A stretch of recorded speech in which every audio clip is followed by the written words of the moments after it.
विषय होता, काय सांगा? दोन महत्त्वाच्या विषयांसाठी आम्ही भेट घ्यायला आलेलो.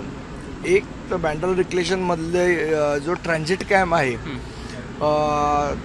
त्या तिथली जी जमीन आहे ती म्हाडाने स्वतः डेव्हलपमेंट करावी अशी तिथल्या स्थानिक रहिवाशांची मागणी आहे. या एका विषयासाठी आलेलो. दुसरा महत्त्वाचा विषय होता गोरेगावच्या इथल्या पत्राचाळीचा.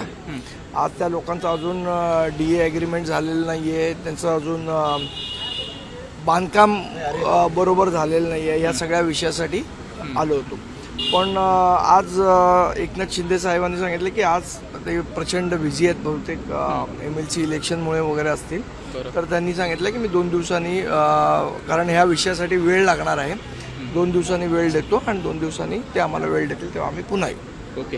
KM रुग्णालयाचं नाव बदलावाची मागणी सतत लोढा करतात, मंगलप्रभात लोढा करतात, कसं पाहता या विषयाकडे? मंगलप्रभात लोढा हा डोक्यावर पडलेला माणूस आहे.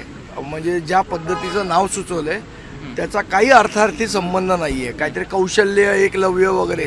कौशल्य आणि एकलव्य काय संबंध आहे?